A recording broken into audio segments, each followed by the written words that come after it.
Hello everyone, welcome back to our channel infinity learning world. मैं हूं शिखा। आप सब लोग कैसे हैं?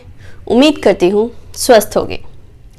आज हम ग्रेविटेशन चैप्टर का क्विक रिवीजन करेंगे। ठीक है, मतलब मैं आपको डिटेल्स में नहीं बताऊंगी, लेकिन पूरे चैप्टर का एक बार ओवरव्यू करेंगे बिकॉज आपके एग्जाम्स आ रहे हैं, तो हम इसको बहुत क्विकली रिवाइज करते हैं। ठीक है, चलिए स्टार्ट करते हैं। सबसे पहले आपने इसमें देखा हुआ है Newton's law of gravitation. The name of the chapter is gravitation. So let us start with Newton's law of gravitation. Newton law of gravitation क्या बोलता है? It says that force of attraction between any two bodies in the universe is directly proportional to product of masses। उन दोनों bodies के masses के product के directly proportional होता है। inversely proportional किसके होते हैं? square of distance between those two bodies। ठीक है, तो ओवरऑल हमने अगर देखा तो यहाँ पे एक कांस्टेंट आता है दैट इज g। g की वैल्यू कितनी होती है? 6.67 इंटू 10⁻⁻11 न्यूटन मीटर स्क्वायर पर kg स्क्वायर। ठीक, इसके बहुत सारे न्यूमेरिकल्स आते हैं। कई बार आपको मासेस फाइंड करने को बोले जाएंगे, कई बार डिस्टेंस, कई बार फोर्स। बाकी क्वांटिटीज आपको गिवन होंगी, वैल्यूज पुट करेंगे, आंसर फाइंड करेंगे। क्लियर? चलिए आगे बढ़ते हैं। Next is Kepler's laws of planetary motion. Kepler ने 3 लॉज दिए। ठीक है, सबसे पहला लॉ क्या था? उन्होंने ये बताया कि जो प्लैनेट्स हैं वो सन के अराउंड एक इलिप्टिकल पाथ में रिवॉल्व करते हैं, ना कि सर्कुलर पाथ में। क्लियर? और सन कहाँ है? सन उसके सेंटर पे नहीं है। सन कहाँ पर है? इलिप्स के फोकस होते हैं 2, तो उनमें से एक फोकस पर आपका सन लाई करता है और इलिप्टिकल पाथ में उसके अराउंड आपके प्लैनेट्स रिवॉल्व करते हैं। This is first law. Okay, second law is the line joining a planet to the sun sweeps out equal area in equal interval of time. Line joining का मतलब हो गया, ये देखिए यहाँ से अगर यहाँ पे प्लैनेट है आपका, यहाँ पर आपका प्लैनेट है, यहाँ पे आपका सन है, तो जो लाइन इसको ज्वाइन कर रही है वो क्या करेगी? इक्वल एरिया कवर करेगी। किसमें? इक्वल इंटरवल ऑफ टाइम में। जैसे मानिए यहाँ से इस पॉइंट से लेकर इस पॉइंट तक पहुँचने में 6 मंथ्स लगते हैं। ठीक है, सिमिलरली इस पॉइंट से इस पॉइंट तक पहुँचने में 6 मंथ्स लगते हैं। तो अगर इनका टाइम पीरियड सेम होगा तो ये जो एरिया है, ये जो मैंने शेडेड कर रखा है, this is A, this is B, area 1 area 2। ठीक है, तो ये भी इक्वल होगा। कब? जब टाइम पीरियड सेम होगा। जैसे 6 महीने में आपने जो डिस्टेंस इस साइड कवर किया, 6 में जो यहाँ कवर किया, वो इक्वल होगा। कब? अगर आपका टाइम पीरियड इक्वल है तो एरिया इक्वल होगा, एरिया इक्वल है तो टाइम पीरियड इक्वल होगा। ठीक है, क्लियर? अच्छा, ये इससे हमें क्या पता चला? सेकंड लॉ से हमें क्या पता चलता है? Linear speed of planet when closer to the sun is more than that of when it is away from the sun. अगर सन के पास जब प्लैनेट जाता है इस एरिया में, तो यहाँ पे उसकी लीनियर स्पीड ज्यादा होती है। किसके कंपैरेटिव? जब वो सन से अवे होता है। क्लियर? यहाँ से एक और कंक्लूजन निकला हमारा, कंजर्वेशन ऑफ एंगुलर मोमेंटम। ये सेकंड लॉ से हमें पता चलता है that the angular momentum is conserved through out the motion. ये आपका आगे यूज होगा न्यूमेरिकल्स में, इसको याद रखिएगा। Conservation of angular momentum means angular momentum आपका टोटल टाइम पीरियड के थ्रू कंजर्व्ड होगा। ठीक है, ये आपका एमसीक्यूज में भी 1 मार्क में पूछा गया, एनसीईआरटी में भी एक क्वेश्चन है आपका इसके बेस पे। क्लियर है यहाँ तक? चलिए थर्ड लॉ पे चलते हैं। थर्ड लॉ आपका काफी इंपॉर्टेंट लॉ है, और ये मैं इसलिए कह रही हूँ क्योंकि एनसीईआरटी के 80% क्वेश्चंस इस वाली इक्वेशन के अराउंड ही रिवॉल्व करते हैं। ठीक, ये क्या बोलता है? This is also known as law of periods. It states that the square of time period of revolution of any planet is directly proportional to cube of the semi major axis। समझ आया? T क्या है यहाँ पे? Time period है। R क्या है? जिसे आप रेडियस बोल लो, या in actual semi major axis, यानी कि सन से लेकर उस प्लैनेट तक की दूरी। अगर इसमें से एक भी चीज गिवन है, आपको दूसरी चीज फाइंड करनी है, तो आप कर सकते हैं। इसमें देखिए आगे अगर आप इक्वल टू का साइन लाएंगे तो यहाँ पे कांस्टेंट आता है दैट इज 4π² ठीक, ये सभी के लिए एप्लीकेबल होता है। तो जब आप एनसीईआरटी के न्यूमेरिकल्स करेंगे तो आपने क्या करना है? जी की वैल्यू आपको पता है, अभी हमने फाइंड की, बताइए आपको 6.67 इंटू 10⁻11। 4π² आपको पता है। अब या तो आपको टी गिवन होगा या आर गिवन होगा, और एक चीज फाइंड करनी होगी। अच्छा, कुछ क्वेश्चंस में क्या होता है, ये एम भी आपको फाइंड करना होता है। ठीक है, या फिर ये एम आपको गिवन होता है। अब ये एम क्या है? किसका मास है? ये एम वो बॉडी का मास है जिसके अराउंड दूसरी बॉडी रिवॉल्व कर रही है। ठीक है, अब इसे ध्यान से सुनिए। अगर हम सन और बाकी प्लैनेट्स की बात कर रहे हैं तो this will be the mass of sun, क्योंकि सन के अराउंड दूसरे प्लैनेट रिवॉल्व कर रहे हैं।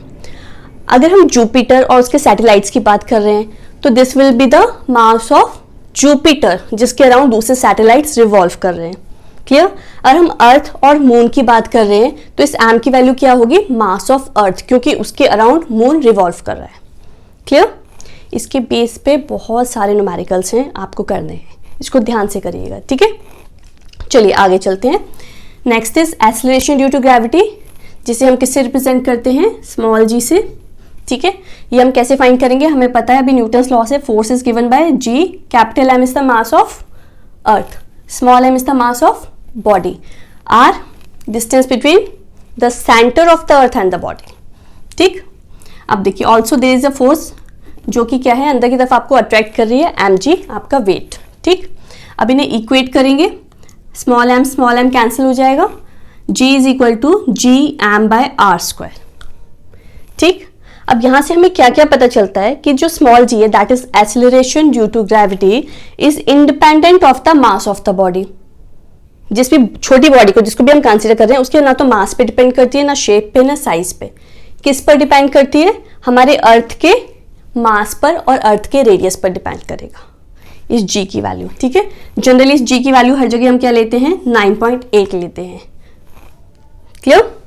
चलिए आगे चलते हैं। Quick is variation of acceleration due to gravity, that is g की वैल्यू आपकी कैसे कैसे चेंज होती है। ठीक है, जिसमें सबसे पहले हम आएंगे इफेक्ट ऑफ एल्टीट्यूड और हाइट, मीन्स हाइट के साथ आपकी g की वैल्यू में क्या वेरिएशन आता है। तो देखिए आपकी जो g की वैल्यू है उसका फॉर्मूला ये आता है हाइट पे। डेरिवेशन हम नहीं कर रहे हैं यहाँ पे, हम शॉर्ट में रिवीजन कर रहे हैं इसलिए क्विकली करेंगे। ठीक है, तो यहाँ से हमें क्या पता चलता है कि हाइट इंक्रीज होने के साथ, देखिए अगर h की वैल्यू इंक्रीज होगी तो नेगेटिव टर्म इंक्रीज होगी, g में से कुछ माइनस होगा तो इसका मतलब g डिक्रीज होगी, जो ओरिजिनल वैल्यू है g की उसमें से कुछ माइनस हो रहा है, तो means g decreases with height. यानी कि जब आप माउंटेन्स पे जाते हैं तो वहाँ पे आपकी g की वैल्यू डिक्रीज होती है। ठीक है, next is effect of depth. Depth यानी कि जब आप गहराइयों में जाते हैं तब क्या होता है, तो उसका फॉर्मूला है ये g1 minus D by R, again here is minus, तो अगर d की वैल्यू इंक्रीज होगी, d इज डेप्थ, तो नेगेटिव टर्म इंक्रीज हो रही है, g की वैल्यू डिक्रीज हो रही है, तो डेप्थ के साथ भी g की वैल्यू डिक्रीज होती है। ठीक है, एग्जाम में बिल्कुल भी कंफ्यूज नहीं होना है, हाइट के साथ भी g की वैल्यू डिक्रीज होती है एंड डेप्थ के साथ भी g की वैल्यू डिक्रीज होती है। क्लियर? उसके बाद at the centre of earth, centre of earth पे क्या होगा, दिस d डेप्थ, ये किसके इक्वल हो जाएगा? रेडियस ऑफ अर्थ के। ये देखिए डेप्थ क्या होता है, जैसे आप ये जा रहे हैं दिस इज d और ये कितना है आपका रेडियस, लेकिन जब ये d यानी कि डेप्थ आपका r के बराबर हो जाएगा तो क्या होगा, 1 माइनस 1 0, यानी कि आपके g की वैल्यू 0 हो जाएगी। कहाँ पे? सेंटर पे, at the centre of earth the value of g is 0। ठीक है, next is effect of latitude. अभी लैटिट्यूड क्या होता है? लैटिट्यूड एक एंगल होता है। ठीक है, एक एंगल जो कि इक्वेटर लाइन के साथ फॉर्म होता है। कहाँ पे? अगर आप कहीं भी जा रहे हो, ओवरऑल द अर्थ आप कहीं भी मूव कर रहे हो, ठीक है, ये रोटेशन इफेक्ट दिखाता है, तो latitude is denoted by lambda, और ये एंगल किसके साथ होता है? इक्वेटर के साथ फॉर्म होता है। ठीक है, इसके लिए हमारी ये वाली वैल्यू है g dash is equal to g minus R, R is radius of earth, omega square angular velocity, cos square lambda. What is lambda? Angle of, this is latitude. ठीक है, अब देखिए अगर लैम्डा की वैल्यू 0 होगी, 0 किस पे होगी? इक्वेटर पे 0 हो जाएगी। अगर 0 होगी तो कॉस ऑफ 0 इज 1। इसका मतलब इसमें से अगर आप कुछ माइनस कर रहे हो बड़ी वैल्यू, तो यानी कि g की वैल्यू क्या हो रही है? अगेन डिक्रीज हो रही है, तो यानी कि इक्वेटर पे g की वैल्यू मिनिमम होती है, g की वैल्यू मिनिमम होती है इक्वेटर पे। पोल्स पे क्या होगा? लैम्डा की वैल्यू कितनी हो जाएगी? 90। ये पोल है, देखो ये पोल है, ये पोल है, इन दोनों ही चीज़ों में क्या है? लैम्डा की वैल्यू कितनी हो जाएगी? ये 90 हो जाएगी। ठीक है, तो 90 पे क्या होगा? Cos of 90 is 0। 0 का मतलब होगा ये वाली पूरी टर्म आपकी 0 हो गई, तो यहाँ पे g dash equal to g, यानी कि पोल्स पर g की मैक्सिमम वैल्यू होती है और इक्वेटर्स पर g की मिनिमम वैल्यू होती है। क्लियर? चलिए आगे बढ़ते हैं। Next is intensity of gravitational field.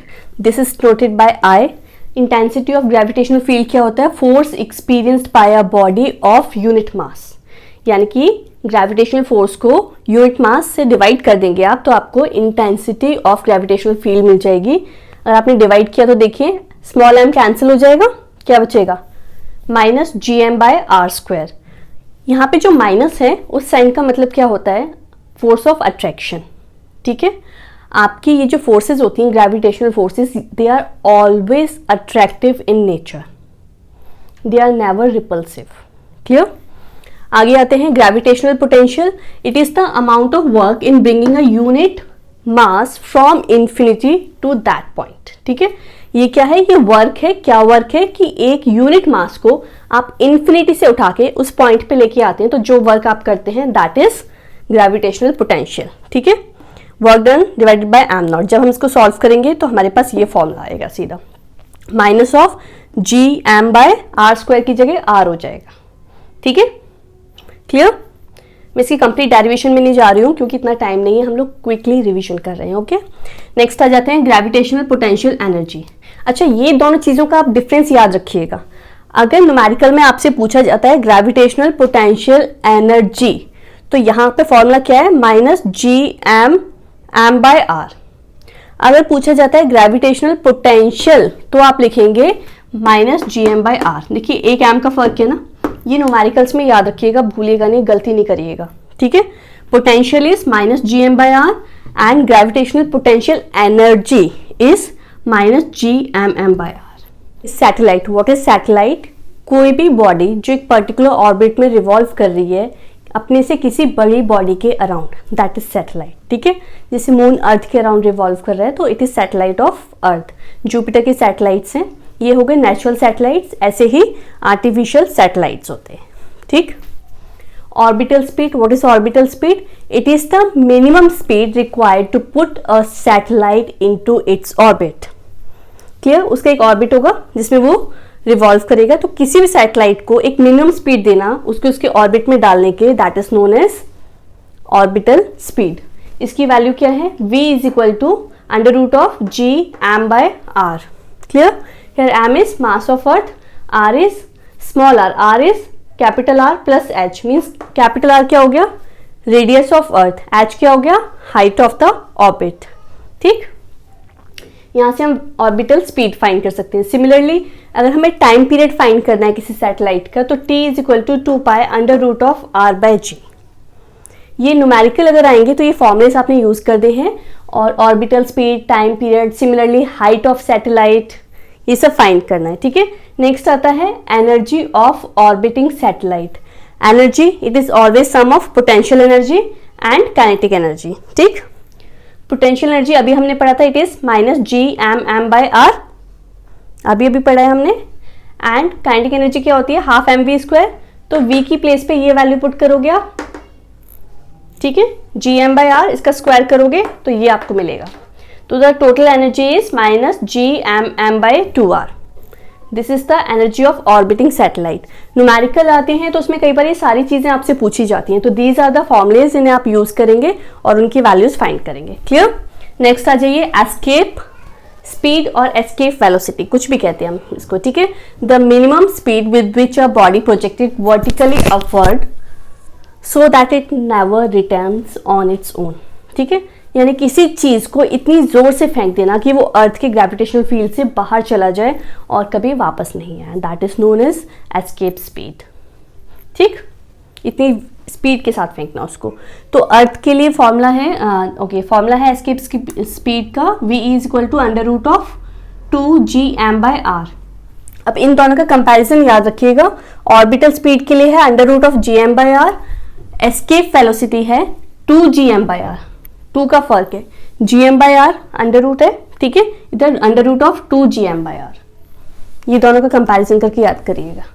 ठीक है, अर्थ के लिए एस्केप वेलोसिटी की वैल्यू क्या होती है? इट इज 11.2 किलोमीटर पर सेकेंड। तो अगर कोई चीज़ इससे कम वेलोसिटी पे थ्रो की जाएगी तो वो वापस आ जाएगी, अर्थ के एटमॉस्फेयर में जाएगी और वापस आ जाएगी। अगर इससे ज़्यादा स्पीड से थ्रो की जाएगी तो वो अर्थ की ग्रेविटेशनल फील्ड से बाहर चली जाएगी। क्लियर?